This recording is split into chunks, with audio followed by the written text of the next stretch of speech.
निशा आज आप सबका मेरे चैनल सोशल वेलबींग पे स्वागत करती हूँ। जैसे ही भारत में महामारी तेजी से बढ़ने लगी, विशेषज्ञों को डर है कि भविष्य में कोरोना वायरस का संकट और भी बदतर हो सकता है।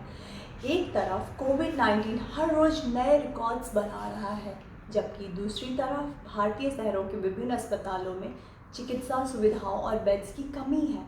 इन कठिन परिस्थितियों को ध्यान में रखते हुए आज के वीडियो में मैं उन कुछ पॉइंट्स पर चर्चा करना चाहती हूँ जो रोगी और बुजुर्ग लोग तथा उनके परिवारजन कंसिडर कर सकते हैं। उन परिस्थितियों के लिए जब उन्हें कोविड-19 नहीं है, फिर भी उनकी मेडिकल सिचुएशन को कैसे संभालना है।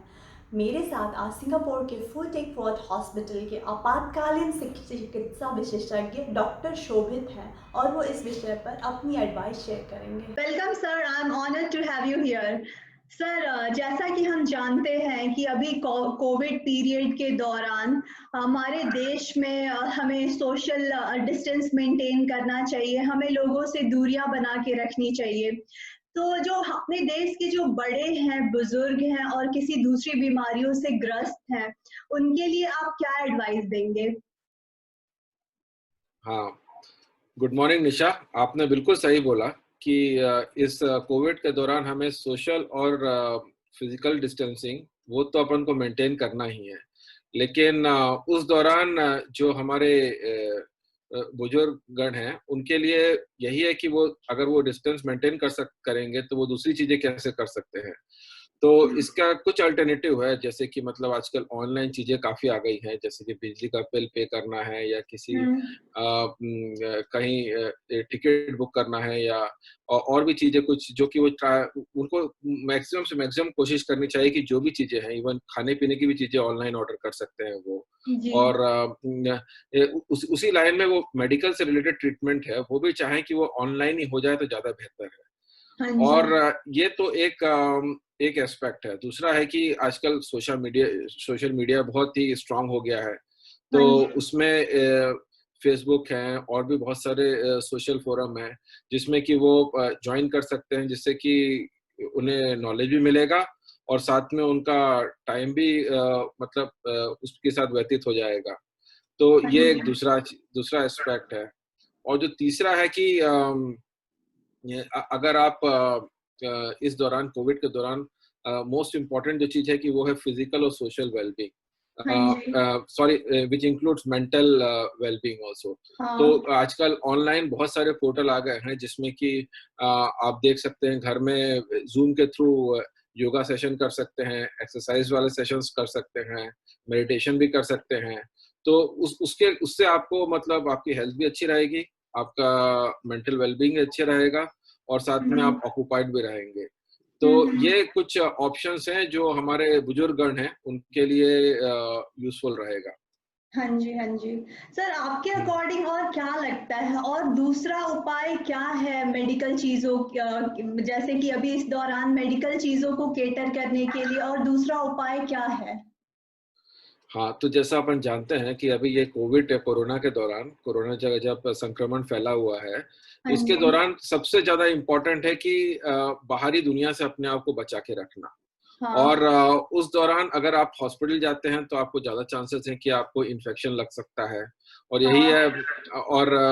यही है कि तो इसी लाइन में आजकल टेलीमेडिसिन शुरू हुआ है, जी। जिसमें कि अगर कोई बुजुर्गगण है या कोई भी पेशेंट नॉर्मल आदमी के लिए भी अगर उनको कोई दवा चाहिए तो वो ऑनलाइन दवा भी ऑर्डर कर सकते हैं, या करेक्ट। उनको कोई इन्वेस्टिगेशन चाहिए तो वो ऑनलाइन इन्वेस्टिगेशन भी ऑर्डर कर सकते हैं, वो घर आके आपका ब्लड टेस्ट ले सकते हैं। हाँ और जी। अगर आपको कोई डॉक्टर से परामर्श या कंसल्टेशन करना हो, तो करेक्ट। उस दौरान भी आप आजकल जो डिजिटल पोर्टल शुरू हो गया है, बहुत सारे वेबसाइट भी आ गए हैं और हुँ। तो उसके थ्रू आप अपना परामर्श देख सकते हैं। खासकर जो सिंपल सी बीमारी होती है, सर्दी, हाँ। खांसी या और उससे भी ज़्यादा आगे कोरोना के लिए किसी को एडवाइस चाहिए, तो उसकी भी एडवाइस मिल सकती है ऑनलाइन। और जो जो जो और ज़्यादा सिक पेशेंट है, जैसे कि जो बेड बाउंड हैं, जो कि घर पे ही रह सकते हैं या जिनको स्ट्रोक या कैंसर या और भी दूसरी लाइलाज बीमारी हैं, हुँ, उसके हुँ। लिए वो अपना उनको हॉस्पिटल जाना एक बहुत बड़ा इश्यू है। क्योंकि करेक्ट। वो पूरे परिवार के किसी सदस्य को छुट्टी लेके उनको अस्पताल ले जाना पड़ता है, तो वो बहुत बड़ा इश्यू है। तो करेक्ट। उसमें घर बैठे-बैठे उनका इलाज भी हो सकता है और वो डॉक्टर को, जो भी उनके रेगुलर डॉक्टर हैं, उनसे ऑनलाइन कंसल्टेशन ले सकते हैं। हाँ, आजकल हाँ, तो ई-प्रिस्क्रिप्शन भी काफ़ी मेडिको लीगली वैलिड हो गया है, तो हाँ, हाँ। वो ई-प्रिस्क्रिप्शन भी ले सकते हैं, मतलब कि डॉक्टर अपना दवा वगैरह या जो भी उनका जो भी ब्लड टेस्ट वगैरह लिखना है, वो ऑनलाइन उनको बता सकते हो, पेशेंट अपना जो भी उनके नियरेस्ट हॉस्पिटल या पैथोलॉजी लैब है, वहाँ पे जाके करा सकते हैं। Definitely sir. सर, जैसा कि हम हाँ, सब जानते हैं, सीधा डॉक्टर को विजिट करना या डॉक्टर के हाँ, से सीधा हॉस्पिटल में जाके मिलना हमेशा से ही एक बेहतरीन चॉइस है, लेकिन हाँ। अभी ऐसे सिचुएशन में इसका क्या ऑल्टरनेटिव है? अब जैसे बताया मैंने आपको कि एक तो है कि अपन को ये कोरोना वायरस से बचाव बचाव भी रखना है, और साथ में अगर कभी डॉक्टर की ज़रूरत हो, तो हाँ, उसमें सबसे बढ़िया अल्टरनेटिव तो ये है कि अपन डॉक्टर से फ़ोन के द्वारा या मोबाइल के द्वारा या कोई डिजिटल ऐप है, उसके द्वारा ही अपन अगर परामर्श लें डॉक्टर से, तो ज़्यादा बेहतर हाँ, है। ऑफ़ कोर्स इसमें काफ़ी चैलेंजेस हैं। हाँ। जिसमें कि सबसे बड़ा चैलेंज तो ये है कि मरीज आपके सामने नहीं है। जी। तो जो डॉक्टर मरीज के बीच में जो रेपो होता है, वो एस्टेब्लिश नहीं हो पाता है। और हम्म, दूसरा दूसरा चैलेंज है कि आप जो फिजिकल एग्जामिनेशन या चेकअप जो बोलते हैं, वो आप डॉक्टर मतलब पेशेंट का नहीं कर सकते हैं फेस टू फेस। तो वो कुछ कुछ चैलेंजिंग चीजें हैं। और करेक्ट। तीसरा है कि जो कई बार ऐसा होता है कि मरीज को खुद भी समझ में नहीं आता है कि कितना बीमार है ये मरीज। तो करेक्ट। हर हर हर बीमारी का ऑनलाइन इलाज नहीं या टेलीमेडिसिन के परामर्श के द्वारा इलाज नहीं हो सकता है। सही जैसे बात। किसी को हार्ट अटैक हुआ या किसी का बहुत बड़ा एक्सीडेंट है या किसी की बहुत ही स्ट्रोक है, तो इन सब चीज़ों में तो जितनी जल्दी से जल्दी नियरेस्ट हॉस्पिटल जाएँ, वही बेहतर है मरीज के सही लिए। बात है। सही बात है। हुँ, सो हर हुँ, चीज के अपने फायदे और नुकसान है। हुँ, बिल्कुल। किसी चीज़ की कुछ अच्छाइयाँ है, कुछ लिमिटेशंस है, कुछ ड्रॉबैक्स है। एनीवेज़, हाँ, लेकिन कितना सक्सेसफुल है ये मॉडर्न टेक्नोलॉजी, लाइक जैसे डेवलप्ड कंट्रीज़ जैसे सिंगापुर हो गया, यहाँ पे तो ये काफ़ी सक्सेसफुली ये एग्ज़ीक्यूट हो रहा है। लेकिन जैसे अपना इंडिया है, वहाँ पे क्या स्कोप है इसके इम्प्लीमेंटेशन का? हाँ, तो जैसे अभी इंडिया में भी कोरोना के दौरान लोगों ने समझा इसकी इस चीज़ की ज़रूरत का, और काफ़ी कोई साइट्स खुल चुके हैं, पोर्टल्स टेलीमेडिसिन कंसल्टेशन के शुरू हो गए हैं। ओके। तो ये लेकिन वो बड़े ही सीमित, like they are very limited, बहुत ही सीमित है वो। हाँ। तो वो उसका ऐसा है कि इसको और भी ज़्यादा यूज़ किया जा सकता है। जैसे कि सिंगापुर में तो ऐसा है कि नॉर्मल आप सर्दी, खाँसी से लेके छोटी-मोटी बीमारियाँ होती हैं, दस्त हुए हुँ, या तो इन सब चीज़ों के लिए तो आपको आप टेली कंसल्टेशन आराम से डॉक्टर से कर सकते हैं और आपको दवा भी मिल सकती जी। है। और ओके।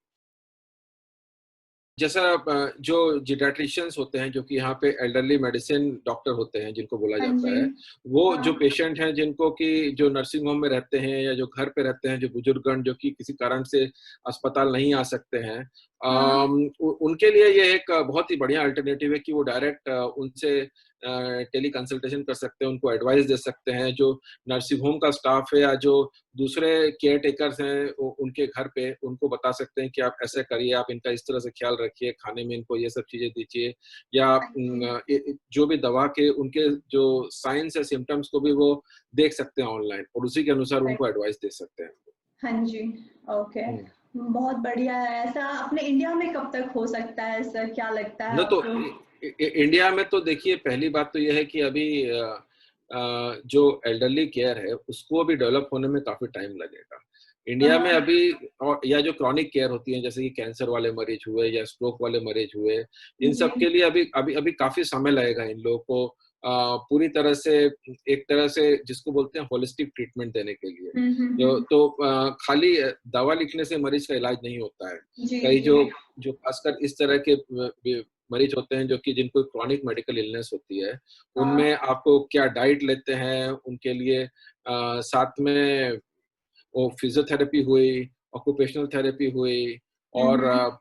और भी उनकी आँख आँख की भी जाँच कराना, वो कैसे चल रहे हैं, वो बार-बार गिर जा रहे हैं, तो क्यों गिर रहे जी। हैं? तो इन सब का इवैल्यूएशन करना होता है, और उसी अनुसार उनको उनका इलाज भी किया जाता है। तो सही है। ये अभी-अभी हिंदुस्तान में ये स्पेशलिटी अभी शुरू हुई है, लेकिन इसकी अब फ्यूचर में बहुत ज़्यादा ज़रूरत है, क्योंकि अपन देख रहे हैं कि एल्डरली पॉपुलेशन खाली सिंगापुर में नहीं, इंडिया में भी अगले 10-20 साल में बहुत बड़ा हाँ नंबर जी, होने वाला है। Yes yes. तो हमारे जो देश की हमारी जो देश की जनता है, या तो मेडिकल रेगुलेटरी अथॉरिटी है, या हमारे देश के जो गवर्नमेंट है, इन सब चीज़ों के लिए कितने सपोर्टिव हैं? मेन तो जनता को भी ये चीज़ एक्सेप्टेंस होनी चाहिए ना इन सब चीज़ों की। तो क्या लगता है कि लाइक कितने वो लोग जागरूक हैं इस चीज़ को एक्सेप्ट करने के लिए? तो अभी तो जैसा कि अभी शुरुआती दौर है, और कोई भी चीज़ शुरू की जाती है तो उसमें अपने चैलेंजेस होते हैं। हाँ जी। और तो ये एक बहुत बड़ा चैलेंज है, पहले तो जनता को समझने के लिए कि जी। ये एक अल्टरनेटिव है और ये भी काफ़ी यूज़फुल हो सकता है इस सिचुएशन में। तो ये तो एक जनता की व्यू की तरफ से है, लेकिन सरकार इसको चाह रही है, सरकार काफ़ी प्रमोट करना चाह रही है। इनफैक्ट हुँ। सभी स्टेट्स में टेलीमेडिसिन के लिए गवर्नमेंट बहुत ज़्यादा प्रमोट कर रही है, उसके लिए उन्होंने एक सेपरेट सेक्शन या डिपार्टमेंट भी बना के रखा हुआ है। ओके। और सिंगापुर में तो जैसा ये ऑलरेडी काफ़ी हद तक एस्टेब्लिश हो चुका है। तो इसके लिए मेडिकल काउंसिल ने डॉक्टरों के लिए ऑनलाइन कोर्स भी कर दिया है, कि जिसमें कि आपको आइडिया लग जाए कि ये कैसे आप इससे कंसल्टेशन कर सकते हैं और इसकी क्या लिमिटेशंस, और अगर किसी को सेटअप भी करना है इस तरह की कोई सर्विस, तो क्या-क्या चीज़ें उसको चाहिए। हिंदुस्तान में अभी एक स्टेप पीछे है, अभी एटलीस्ट गवर्नमेंट ने कुछ गाइडलाइन तो ले आए हैं इस टेलीमेडिसिन और के लाइन में, लेकिन अभी इसको आगे आगे इसके लिए क्या करना है और इसको क्या कितनी लिमिटेशंस हैं और इसका कोई और इसकी शॉर्टकमिंग्स क्या हैं, इस बेसिस पे फर्दर गवर्नमेंट का एक्शन अभी आना बाकी है, क्योंकि अभी बहुत ही शुरुआती दौर में है वहाँ पे। डेफिनेटली सर, जैसा कि आपने न्यूज़ में पढ़ा ही है, जब अपने देश में यूनियन मिनिस्टर जो हैं, अपना union home minister mister Amit Shah, उनको भी कल वो भी कोविड पॉजिटिव पाए गए। एंड हाँ, हाँ, बिल्कुल। ऐसे सारे लोग भी नहीं बच पा रहे हैं इस कोविड से। तो डेफिनेटली अपने देश में तो बहुत ही ज़्यादा ज़रूरत है इन सब चीज़ों की। और हाँ। क्या लगता है फ्यूचर कैसा रहेगा इन सारी सर्विसों की? फ्यूचर तो देखिए, कोई भी चीज़ शुरू होती है तो वो उसमें बहुत सारे बाधाएँ आती हैं और लोगों को उसको समझने में भी थोड़ा टाइम लगता है। लेकिन अगर इसको अपन मतलब बहुत सारे इनोवेशंस भी हो रहे हैं इस फील्ड में, जैसे कि अगर आपके पास में आप पेशेंट को ऑस्कल्टेज, जैसे कि हम लोग डॉक्टर लोग स्टेथोस्कोप हमेशा यूज़ करते हैं हर मरीज के लिए। हाँ तो जी। आजकल डिजिटल स्टेथोस्कोप आ गया है, जिसमें कि आप ऑफ साइट में कोई दूसरा आदमी है जो कि जाके वहाँ पे, या जो कि नर्स भी हो सकता है, कोई भी जाके पेशेंट को स्टेथोस्कोप से ऑस्कल्टेट कर सकता है और उसको डॉक्टर जो दूसरे साइड पे ऑनलाइन उसे पता चल सकता है। ऐसे ही डिजिटल ईसीजी हो गया है और आजकल मॉनिटरिंग के बहुत सारे डिवाइसेस आ गए हैं। तो जिससे कि पेशेंट का regular blood pressure, heart rate या ऑक्सीजन लेवल, इन सब की रेगुलर मॉनिटरिंग डॉक्टर के पास ऑटोमेटिकली आ जाती है। तो ये बहुत सारी चीज़ें अभी इनोवेट हो रही हैं और इसमें थोड़ा टाइम लग रहा है, लेकिन जब ये सब चीज़ें और ज़्यादा एस्टेब्लिश हो जाएँगी तो इस तरह की सुविधा जो है उसमें और ज़्यादा ये सुविधाएँ और ज़्यादा रोबस्ट हो जाएँगी। मतलब उसमें जो चैलेंजेस हैं, जो कि अभी अपन direct face to face consultation में नहीं कर पा रहे हैं जो चीज़, वो सब चीज़ों के लिए अपन मतलब डेवलप कर सकते हैं, तो वो ऑलमोस्ट इक्वल तो नहीं लेकिन नियर इक्वल हो जाएगी कंसल्टेशन के, डायरेक्ट कंसल्टेशन के। Okay, alright sir. Sir thank you so much. तो ये थे डॉक्टर शोभित फ्रॉम फू तेक फुआद हॉस्पिटल सिंगापुर से, जो अपनी एडवाइस शेयर कर रहे थे about the value of telemedicine in this crisis of corona pandemic. So please आप सब इनकी एडवाइस सुने और अपने देश की सारी जनता मिलके अपने देश के गवर्नमेंट को सपोर्ट करे। Thank you so much.